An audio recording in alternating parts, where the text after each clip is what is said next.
What up, YouTube? It's Brig from Brig and Tiff. Regardless of your specific goals, improving the way you spend your effort is super key. Today, we're going to talk about why it's important to take notes during your workouts. Whether you lift weights, run, swim, practice yoga, you have to understand your capabilities before any advancement is possible.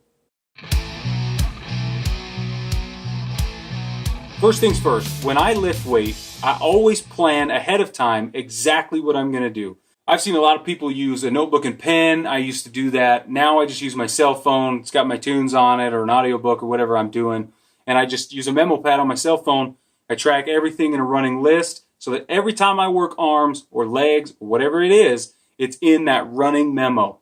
And I can just copy and paste it up and over to the next day. I started at this time. I ended at this time. This is what I did. Every time I attempt a new lift or a new swim routine or whatever it is, I always set a baseline. It's important to set a baseline. I don't know a better way to remember what you did and what you were capable of than taking specific notes. What I do is I try to find a working weight, something that I can do at least 2 sets of comfortably, 10 to 15 reps or so, and then that third set needs to be a challenge for me. That's how I find my working weight. And I annotate that in my notes so that I know where to start next time. This type of note-taking is especially important if you're working on a program that requires periodization. After the last set of every movement, I jot down a quick note of how that felt. So if I skip the last set, for instance, due to muscle fatigue, or if I have pain in my shoulders or in my knee, I write that down. Pain, right shoulder, so that I know next time I maybe need to drop the weight. And if I think I need to drop the weight for next time,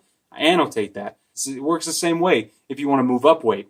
Got to the end of the last set, it's a little too easy. Next time, I'm going to add 5 pounds, 10 pounds, 5%, whatever it is you do, and you can do that confidently. Specifically with core work, working your core can be monotonous, can be boring. The results are great, but if you're not careful, I found, at least for me and a lot of people I talk to and work with, you end up forgetting what you did and you cop out a little bit. So if I did 3 sets of V-ups at 15 reps a set, and if I didn't write that down, I don't want to do V-ups again the next day because V-ups suck. Let's say I move to a different exercise and do that for a day or two.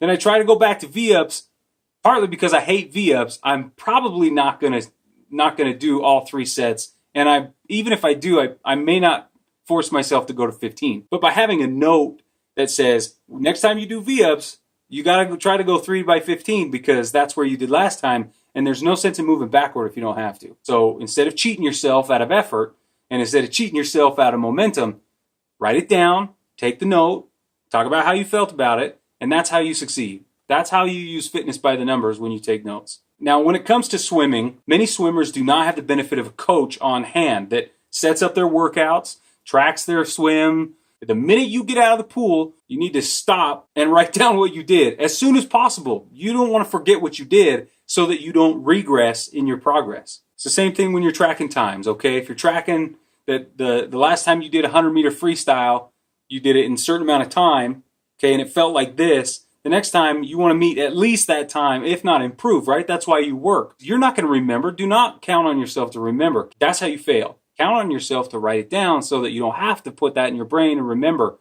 I'm telling you right now, accountability is the key to success, and taking notes is one of the best ways to stay accountable. That's part of why fitness by the numbers is important. You track the numbers so you know your baseline so that you can advance and so you can clear your mind of all the stuff you do not need to be holding on to because you can have it in a notebook or on a device. Now, some fitness trackers work to your advantage and can, in some situations, cancel out having to write down your notes, but you just have to work with your fitness tracker and decide, is it accurate? Does it track the things I need it to track? Whichever you prefer, whatever is in your means. A lot of people can't afford a fitness device, like a triathlon watch. And if that's you, that's okay. That's what a pen and paper are for. And you got this. Even if you use a device, nothing will replace a personal note to yourself that says, that hurt my shoulder. So today I did a swim workout today. It was about a 30-minute swim workout. I'm just barely getting back in gear, back into the pool. And after the fact, here we are, another hour later, and my shoulder's starting to tighten up, starting to hurt, okay? So I'm going to go back into my notes, and I'm going to add right shoulder, a little bit of pain afterwards. This is the second time back in the pool in forever.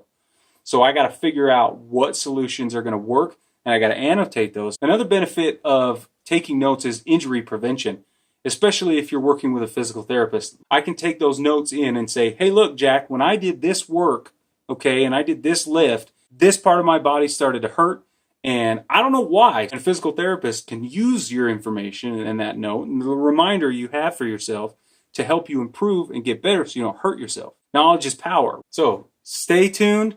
We're going to do a lot more videos like this as we talk about fitness by the numbers.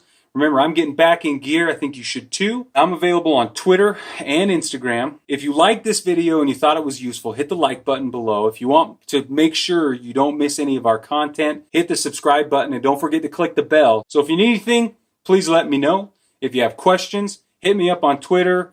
Throw them in the comment section below. I love questions. I'm excited to talk about this kind of stuff and I really want to help people. We'll see you later.